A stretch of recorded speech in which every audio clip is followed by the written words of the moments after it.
Ketentuan ini bukan dari ijtihad ulama, tapi memang berasal dari hadis Nabi Muhammad sallallahu alaihi wasallam. La nikaha illa bi wali wa syahidi adl. Tidak akan pernah ada perkawinan kecuali adanya wali dan dua saksi yang hadir. Maka dari itu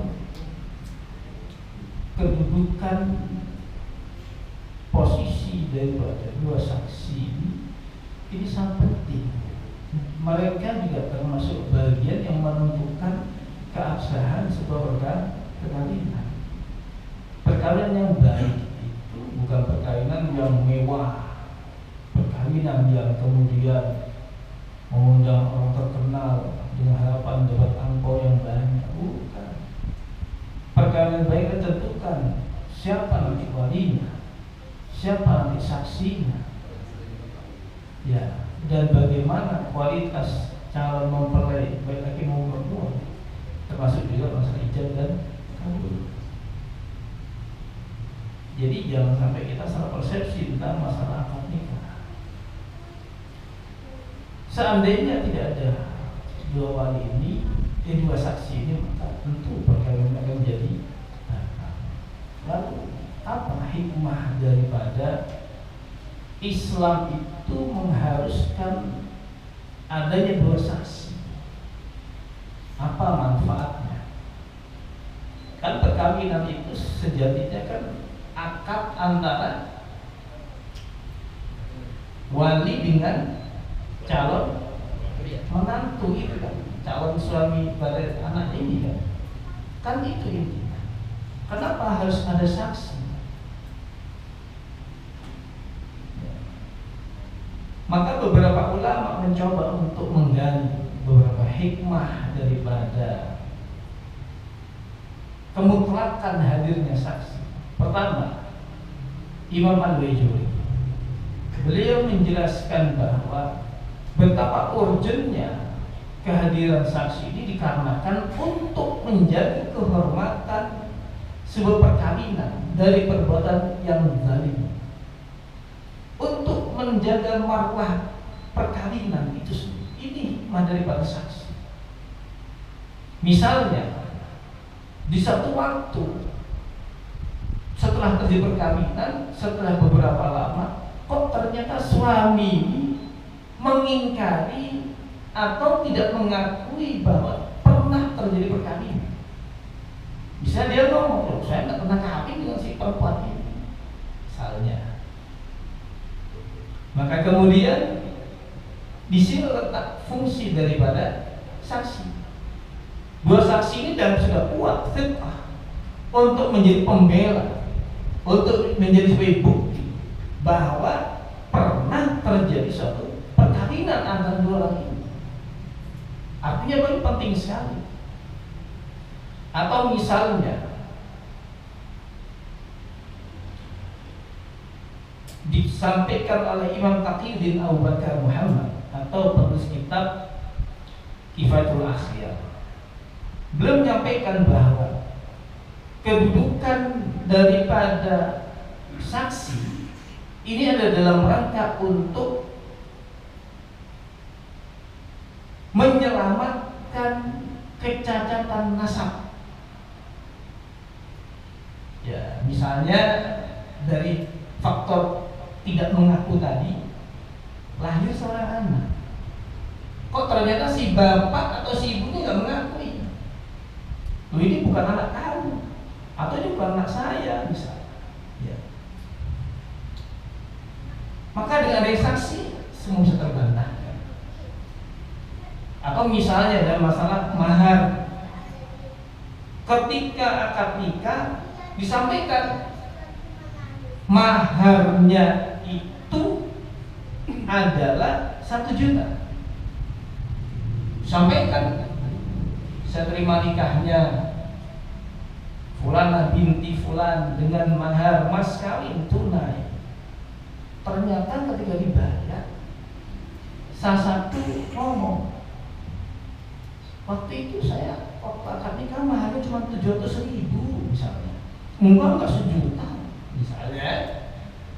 Begitu. Maka dengan hadirnya saksi ini, semua itu bisa terselamatkan daripada perkawinan itu. Tidak akan ada lagi kezaliman dengan hadirnya siapa? Dua saksi yang adil. Ya. Oleh karena itu, karena pentingnya saksi dalam perkara ini, maka harus nanti kita memilih saksi, Pak, ini harus pilih yang tepat. Jangan asal orang dipasang. Ya. Alasannya apa? Harus tepat. Bahkan dalam pandangan berulama sampaikan, kalau misalnya kita itu mau mencari saksi yang perkawinan, jangan lupa tanya sama anak perempuan yang mau kawin. Kadang kita kan merasa berkuasa nih seorang wali, jadi wali yang mutlak menentukan nanti saksinya ini seolah begitu. Padahal kalau dalam pandangan ulama seperti halnya Imam Nawawi, kemudian Imam Al-Bajuri, kemudian Syekh Abu Bakar Taqiyuddin menyampaikan bahwa sebaiknya, seeloknya kalau mau mencari saksi dalam perkara, tanya sama anak perempuan yang mau kawin, kira-kira siapa nanti yang pantas jadi saksi. Kalau memang si anak atau calon mempelai mengatakan, ya terserah ayah, terserah bapak, nah baru kita ambil alih. Jadi ini mendekat Islam itu mengadakan demokrasi. Ya, mau kawin aja masih ada masalah musyawarah, siapa yang berkedudukan jadi saksi. Ya, dua saksi ini adalah sebagai dua saksi ahli. Adapun misalnya dalam perkawinan, misalnya ada perkawinan ini misalnya majlis walimatul urus misalnya, ya saksinya misalnya di sini ada Pak Bambang misalnya dengan Pak Ian misalnya, ya. Nah sisanya ini kan sebagai tamu undangan, apakah semua sisanya itu termasuk sebagai saksi atau tidak? Tentu semuanya dihitung sebagai saksi. Ya. Makanya Mas, kalau di dalam perkawinan itu yang paling enak itu menghadiri akad nikah. menghadiri akad nikah. Kenapa? Padanya ketika seorang saksi menjadi saksi sebuah perkawinan, berarti dia itu menjadi saksi sebuah ibadah. Seandainya rumah tangga yang jadi rumah tangga sakinah wa rahmah, yang pemimpin keluarganya itu mampu untuk mendekatkan diri pada Allah dan juga mendekatkan keluarganya kepada Allah, kan dia berpahala. Saksinya kira-kira kecipratan pahala enggak kira-kira? Kecipratan. Ya udah. Ya. Maka bisa jadi tim relawan saksi perkawinan. Wah, belum ada ya? Belum ada ya? Luar biasa. Ya. Jadi misalnya perkawinan, ada perkawinan datang, tapi jangan salah niat, Pak. Nah, kita niatnya lain. Kadang makannya enak misalnya. Yang pertama cuma dapat kenyang aja. RT wajib datang terus ada uploadnya. Kenapa? RT wajib datang ada upload. Oh iya. Karena begini, Pak. Kemarin saya kedatangan tamu itu baru pulang haji ke rumah, cerita ternyata di makam-makam di sekitaran kota Mekah dan kota Mekah ya terutama itu di sana ada tim relawan khusus menyelamatkan jenazah, free, gratis.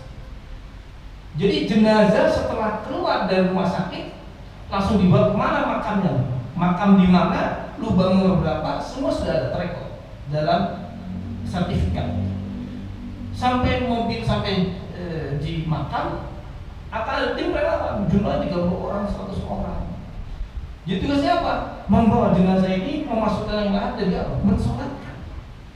Ditanya, kenapa melakukan ini? Kita tim relawan mencari ridha Allah, menyolatkan jenazah dapat 1 qiraat sampai mengumpulkan 2 qiraat. 1 qiraat itu besar seperti Jabal Uhud pahala. Ya, di sini nggak ada. Ya, tim relawan untuk apa? Khusus menguruskan jenazah. Wah, ini menarik juga. Ya, tim relawan saksi perkawinan atau tim relawan wakil perkawinan. Yang nanti siapa yang nanti yang akad saya misalnya, kan diwakilkan, wakilkan sama ini fulan misalnya. Ya boleh nggak? Boleh. Tapi jangan salah ucap. Nanti saya ajari bagaimana cara menjadi wakil orang yang menikah. Ya, yang menikah grogi, tender misalnya, ya kan? Dia mau akad nikah pingsan. Akhirnya apa? Saya wakilkan pada Pak Bambang. Kamu harus tahu ilmunya nih, ya jangan sampai salah ucap. Jadi kamu sendiri nanti marah. Ya bagus juga bagus. Ya bagus juga. Itu ada ilmu yang insya Allah ya, nanti dalam bab ijab qabul akan kita bahas. Nah, atau misalnya jadi wali. Jadi wali udah keringat dingin, masya Allah, habis tisu berapa dus itu, ya. Maka solusinya sudah wakilkan saja sama yang berpengalaman misalnya, diwakilkan, ya. Nah, bagaimana caranya? Nah, ini insya Allah ada caranya, insya Allah. Ya. Baik, saya lanjutkan. Jadi begitu pentingnya posisi seorang saksi, maka dari itu jangan salah ini dalam mengapa memilih saksi. Ya.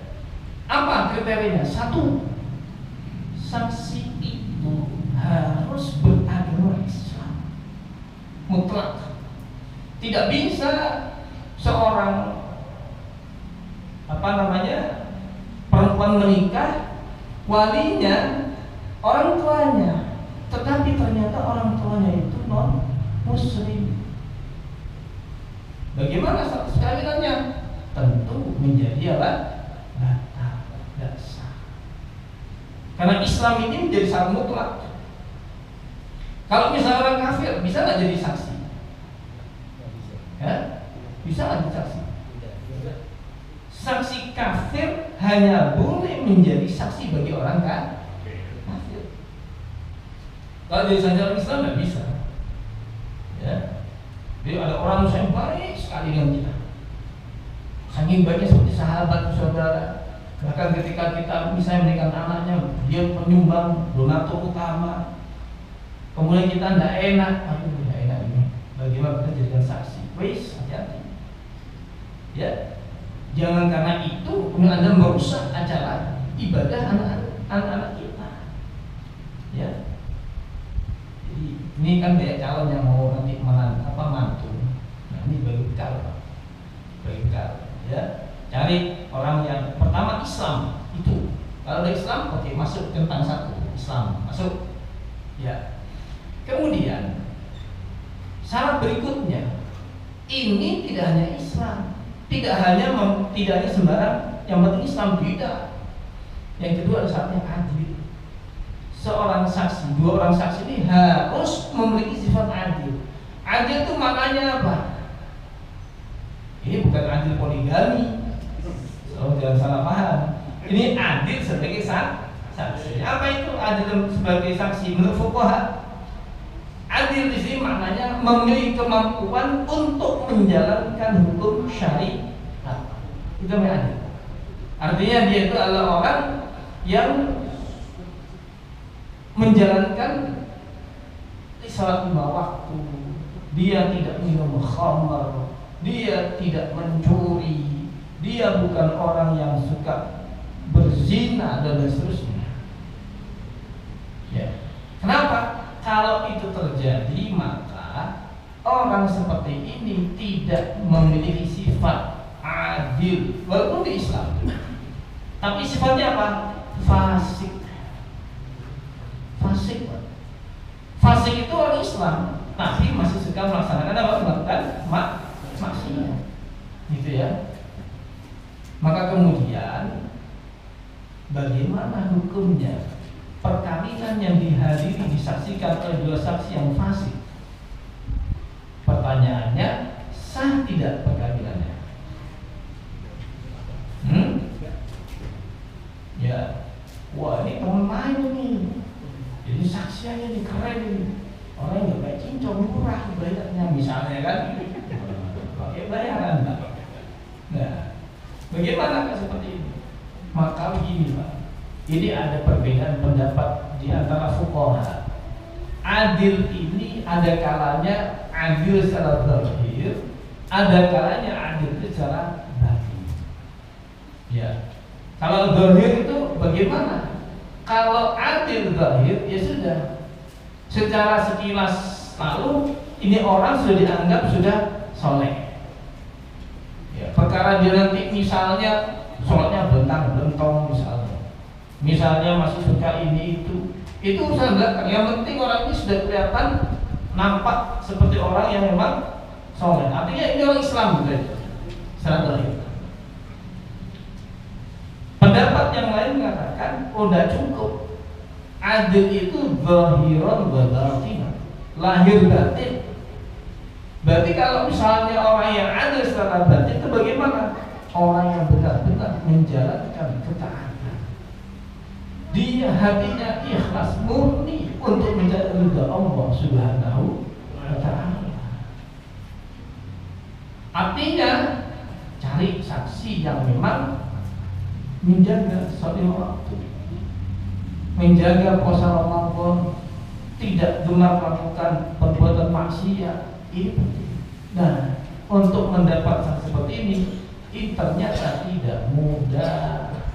Ya, harus diperhatikan dengan seksama.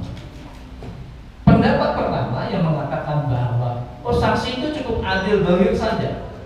Berarti kalau ini kan lebih enteng kan, lebih ringan, bisa aja bisa jadi yang penting Islam kan. Pendapat ini dikuatkan oleh siapa? Imam Nawawi dalam sebuah buku fikih namanya Nihayatuz Zain. Ya, beliau mengatakan tidak perlu kan, tidak perlu sampai mendetailkan sampai dalam masalah batinnya. Yang penting dia Islam, sudah terlihat dalam masalah ibadah, terlihat dia sudah saleh, cukup. Kata Imam Nawawi. Kenapa? Karena keadilan dalam hal batin itu sulit dibuktikan. Ya, sulit dibuktikan. Sementara menurut Imam Al-Bajuri mengatakan tidak bisa. Dan kitab Fathul Mu'in, Syekh Zainuddin Al-Fana'i mengatakan tidak bisa. Harus adil secara batin. Orang ini betul sholat. Kalau misalnya ada orang fasik, kemudian besoknya dia menikahkan anaknya, dan atau besoknya dia itu menjadi saksi perkawinan, menurut Imam Al-Bajuri dikatakan kalau dia taubat mendadak kok besok menjadi perangkat dalam perkawinan, maka tidak bisa langsung dijadikan saksi. Kenapa? Harus tunggu waktu setahun. Masa ini nikahnya mau ditunda setahun, Pak? Ya kan tidak mungkin. Ya bisa terjadi hal yang tidak diinginkan. Tetapi ada pendapat yang agak enak. Ya, pendapat ini sama Imam Al-Bajuri juga. Beliau mengatakan begini, yang berhak menentukan orang fasik atau tidak itu siapa? Begitu.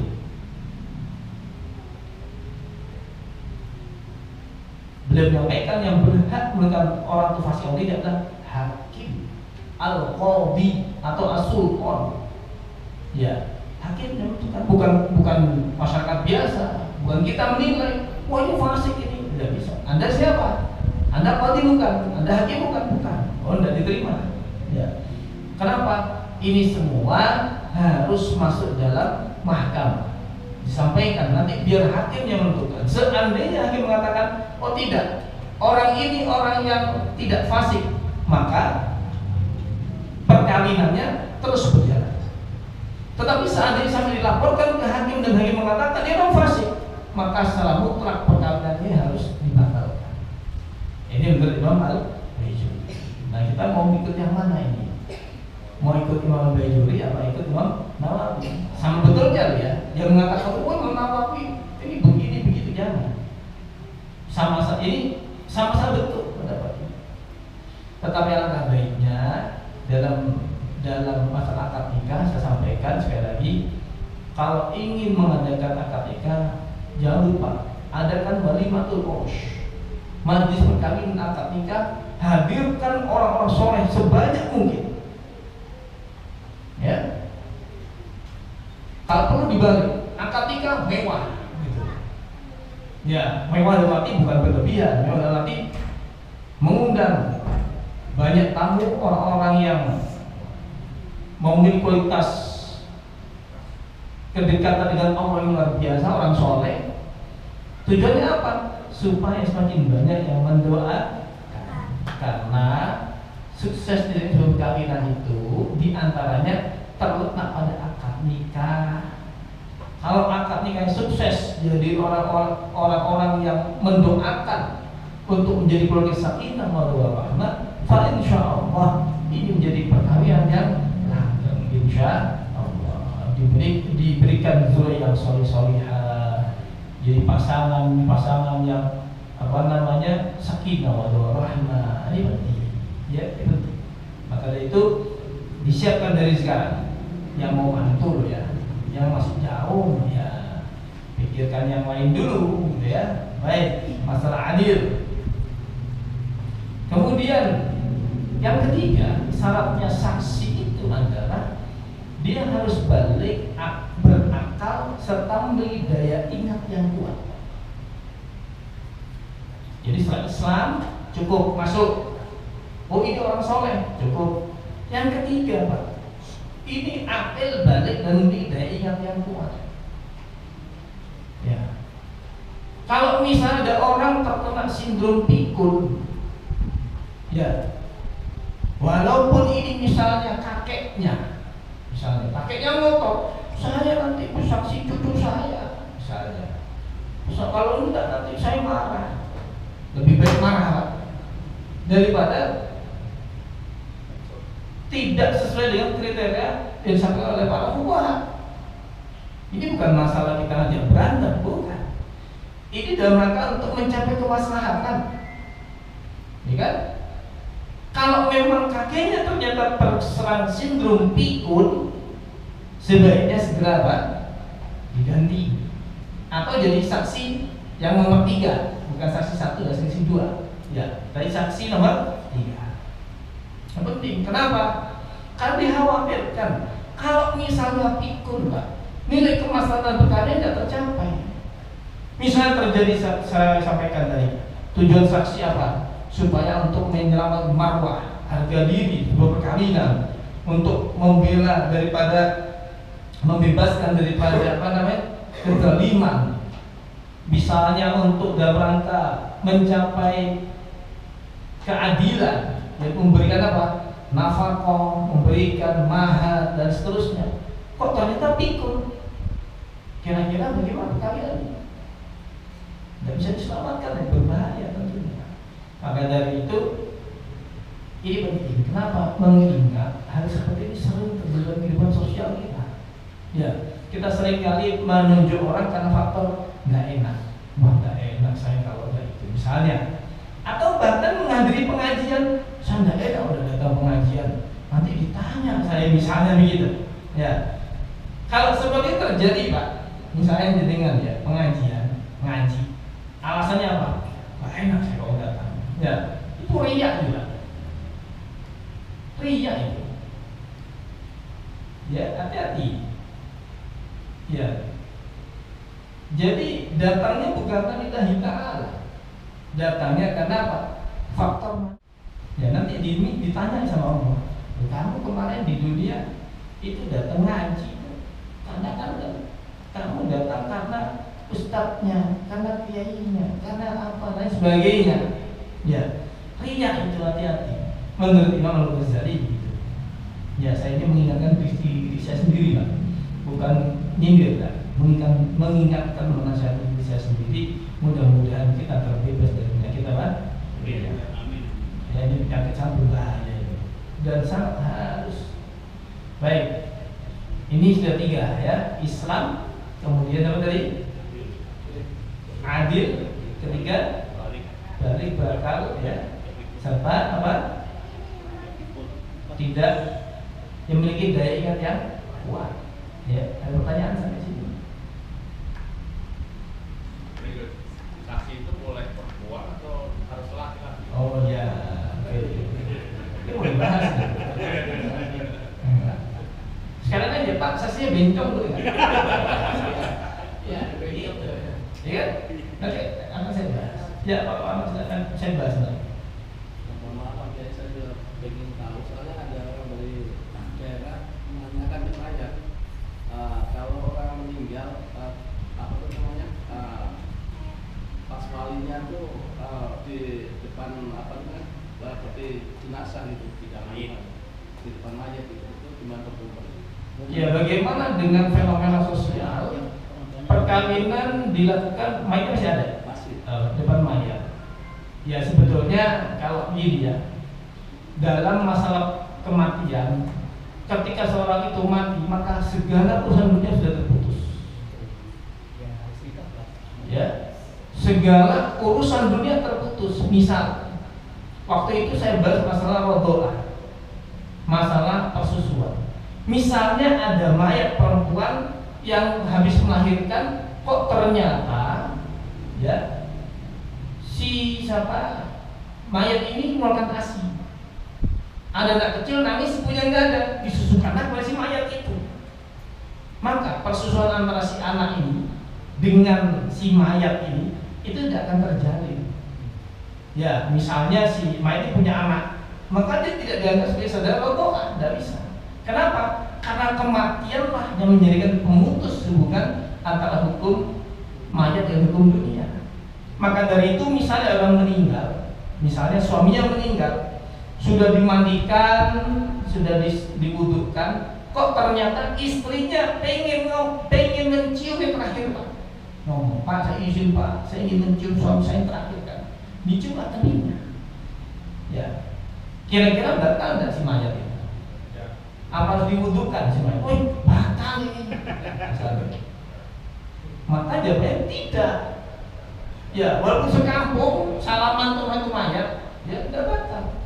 Karena tujuan memandikan jenazah bukan untuk mensucikan, tetapi untuk ditambus, untuk membersihkan. Nah, berarti perkawinan yang terjadi dengan mayat sebetulnya tidak berpengaruh apa-apa. Selama perkawinan misalnya saksinya ada, walinya siapa ini?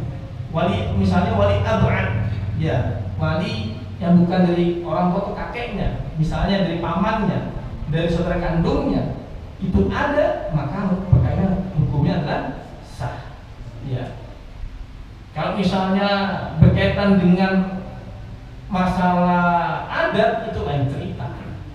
Adat kan kebiasaan, ya itu bukan menjadi faktor daripada penentu sah tidaknya sebuah ibadah. Kenapa? Adat, kebiasaan masyarakat yang dianggap baik secara turun-temurun sehingga pun dilanjutkan oleh masyarakat setelahnya. Kenapa? Karena dianggap baik, gitu ya. Jadi apa yang lebih seperti itu. Kemudian syarat berikutnya merdeka. Dan zaman sekarang pasti merdeka semua yang ada Buddha ya. Jadi berikutnya langsung masalah saksi ini bagaimana kalau saksinya perempuan, boleh nggak? Atau saksinya bencong, boleh nggak? Perkawinan saksinya apa? Lunas apa? Cinta. Lunas apa itu? Fakta. Cinta Luna. Cinta Luna. Saksinya cinta Luna.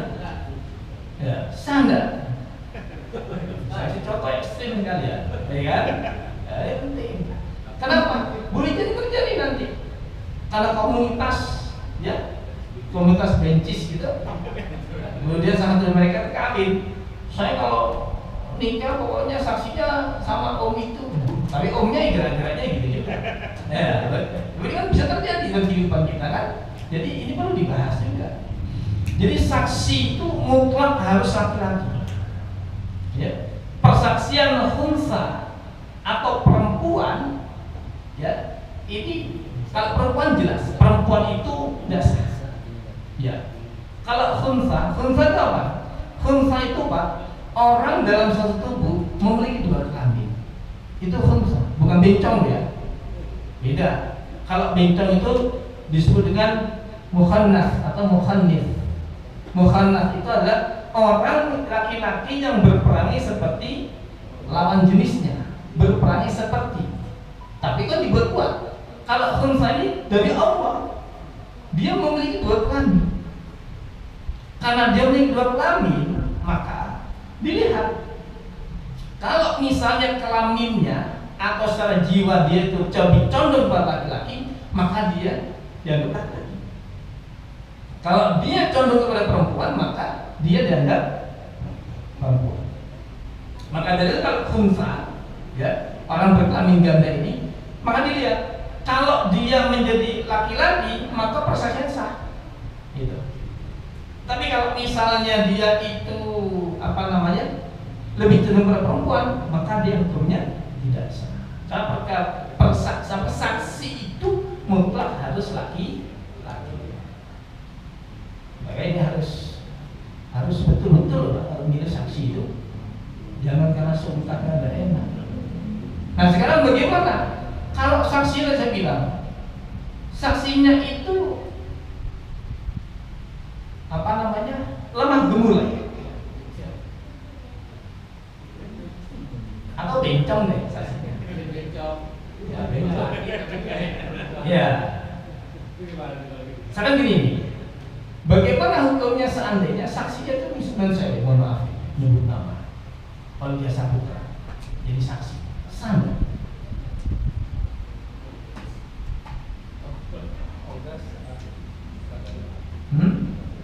ada dari sini siapa ya kayak gitu nggak ada ya mau saya pakai nggak ada misalnya contoh yang masyhur adalah ya ada orang misalnya mengambil saksi yang lemah gemulai seperti itu. Pertanyaan, sah nggak perkawinannya? Atau perkawinannya mengambil saksi yang tadi siapa namanya? Siapa? Cinta Luna. Nah, Cinta Luna jadi saksi, sah. Dalam hal ini Pak, saya menemukan jawaban dalam kitab Al-Baijuni. Dalam kitab Fathul Mu'in itu disampaikan. Kalau misalnya laki-laki ini itu dia lemah gemulai secara sifat, tidak sampai yang berlebihan, sifatnya aja lemah gemulai, maka itu menjadi saksi boleh. Kenapa? Karena saya mengacu pada hal yang membatalkan wudu. Kalau kita bersentuhan kulit, kita punya wudu bersentuhan kulit dengan orang yang lemah gemulai secara sifat, maka itu wudu kita tidak batal. Berarti boleh.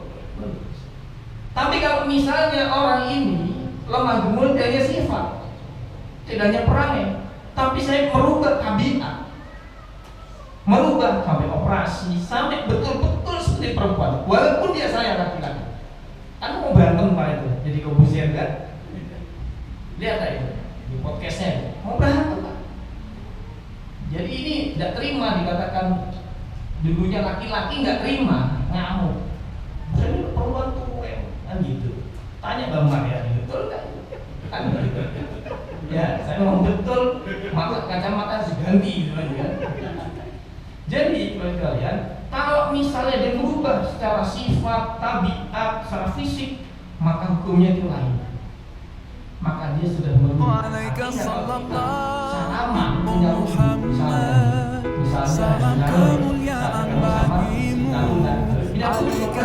salaman, batal. Kaulah inspirasi jiwaku, batal. Kenapa? Menurut tidak patut mungkin disampaikan karena dia merubah tidak hanya sifat, tapi secara fisik dan sebagainya betul-betul perempuan. Makanya, tapi kalau hanya sekedar ya karangnya saja, itu dia tidak perlu duduk, tidak perlu duduk. Ya, karena ini mulai menjadi kebiasaan baru. Karena dianggap apa? Ini sesuai dengan hak asasi manusia. Padahal itu kebiasaan yang terbaru ada sampai lama-lama itu. Ya, dia merubah kelamin. Hati-hati. Kalau ketemu itu tadi Pak, jaga jarak ya. Keep distance. Ya jaga jarak tadi. Takut tulang. Coba bayangkan Pak pada hari tulang gitu. Kalau hidupnya pindah itu gitu. Ya, nanti Pak. Ini menular, penyakit menular. Kalau punya anak kok menunjukkan gejala seperti itu, ambil tindakan tegas. Segera cut. Apa menjadi penyebabnya? Misalnya, kalau anaknya seperti ini, coba dicari apakah faktor lingkungan, faktor teman, atau faktor yang lain. Kalau misalnya kita punya anak misalnya 10 perempuan semua Pak, 1 laki-laki. Ya, maka kewajiban orang tua ini menjaga laki-laki ini Pak. Ya, berikan sesuatu supaya jadi maskulin. Beli mobil, mobil apa gitu kan. Dia sudah bawa arus Pak. Kadang 10 main boneka itu main boneka itu kan tadi itu. Kan gitu. Ini antisipasi. Ya. Jemaah rahimakumullah. Itulah beberapa sifat ya yang berkaitan dengan karakter-karakter seorang saksi ya, menjadi saksi. Kemudian ada pertanyaan di sini? Terus, Ya.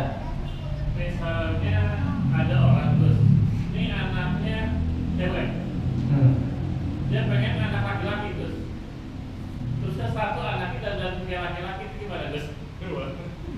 Ya, hati-hati. Keinginan itu boleh, tetapi semua itu harus kembali kepada takdir Allah. Ya, jangan sampai kita karena kita punya keinginan sampai kita merusak akidah. Anak kita dipakaikan seperti laki-laki atau sebaliknya. Ya, makanya caranya meminta kepada Allah, berdoa sebaik-baiknya, mudah-mudahan diberikan dzurriyyah laki-laki. Kalau tidak dapat, mungkin cucunya nanti laki-laki. Ya, ternyata dikabul oleh Allah. Anaknya 10 laki-laki semua cucunya. Ya, pusing-pusing kan biasa. Jadi meminta kepada Allah jangan sampai kita merusak takdir. Ya, bagaimana cara meminta sesuai dengan apa yang dilakukan oleh Allah. Bagaimana caranya? Caranya adalah berdoa, bersedekah, meminta keberkahan kepada orang soleh. Seperti itu caranya. Ya, supaya apa? Allah segera mengabulkan apa yang kita inginkan. Karena terkadang tidak semua yang kita baik menurut Allah itu baik. Ya, boleh jadi ini berbahaya nih. Berbahaya kalau ini dijadikan doa orang ini sudah dikabulkan. Misalnya dari Allah, mudah-mudahan saya dapat rezeki, misalnya jual belinya laku sehingga dia dapat untung 1 miliar. Kalau sudah dikabulkan bisa bahaya. Boleh jadi dia orang awalnya karena hidupnya biasa sehingga dia itu rajin untuk ibadah, tidak sombong. Begitu kena rezeki kaget, apa yang terjadi? Sholat enggak, sombong. Makanya kemudian Allah diberikan kelebihan dengan cara yang lain. Maka dari jamaah umumah saya sampaikan, Allah itu pasti memberikan kelebihan pada kita semua, pasti. Tidak mungkin Allah itu memberikan kekurangan kepada kita secara berlebihan. Justru kelebihan, cuma kita kadang nggak sadar. Ada orang mau diberi kelebihan apa? Dalam masalah ilmu. Ada orang diberi kelebihan masalah ibadah, riyadhah, kuat unsur riyadhah. Kalau suruh sholat malam, zikir, tahajud, masya Allah, kuat sekali. Ada orang misalnya alim, belajar, mutalaah, kuat sekali. Tapi riyadhah kuat. Ada orang yang bukan kelebihan harta. Kelebihan ini Bapak Ibu sekalian diberikan oleh Allah dalam rangka apa? Untuk takarrubi Allah, untuk semakin dekat dengan Allah. Boleh jadi orang yang ahli ibadah ini dia tidak mampu tidak mampu untuk sedekah, tapi kemampuannya apa? Riyadhah. Ada orang yang alim disuruh riyadhah tidak kuat, suruh sedekah tidak kuat. Kenapa? Karena dia sudah kemampuannya. Tetapi suruh mengajar, suruh belajar, masya Allah luar biasa. Begitu sebaliknya ada orang yang punya kelebihan harta oleh Allah Ta'ala, disuruh mutalaah tidak kuat, suruh riyadhah tidak kuat, tapi usul sedekah nomor 1. Ya, jadi semuanya oleh Allah dilebihkan itu dalam rangka bukan untuk gaya-gaya. Orang alim sombong, hati-hati Pak. Ilmu itu bisa dibawa orang takabur. Ilmu itu riyadhah, hati-hati. Anda riyadhah mengamalkan zikir tertentu, baca Qur'an hajat, baca al-Aqas, baca ini, baca itu, tapi munculnya sombong, hati-hati, tidak manfaat. Begitu sebaliknya, ada orang bikin kelebihan harta, tapi sombong, selesai. Ya, maka dari itu, alhamdulillah, banyak bersyukur pada Allah. Coba cari, kira-kira saya ini kelebihan di bidang apa? Apakah dalam masalah ilmu, apa masalah riyadhah, apa kelebihan harta atau kelebihan lain? Jangan kelebihan masalah utang. Kalau utang saya paling jago misalnya. Banyak temannya gitu ya. Kalau suruh ngindarin penagih utang, ahlinya ini misalnya. Ya, maka bersyukur pada Allah. Coba cari potensi apa yang dalam diri kita yang dapat kita kembangkan untuk dekat dengan Allah. Ya, kenapa? Karena itulah kenikmatannya kepada Allah sesuai dengan kemampuan kita masing-masing. Setiap orang tidak ada yang sama di sini, tidak ada yang sama. Ya, mudah-mudahan kita seorang orang yang soleh, mudah-mudahan bertambah ilmu kita, mudah bermanfaat, menambah iman dan keyakinan kita, sehingga kita seorang orang yang diridhai oleh Allah Subhanahu wa taala. Amin ya rabbal alamin. Wallahu a'lam bishawab. Kita lanjutkan minggu depan insyaallah masih tema tentang saksi. Ya, tentang saksi berkeadilan. Wallahu a'lam bishawab. Assalamualaikum warahmatullahi wabarakatuh.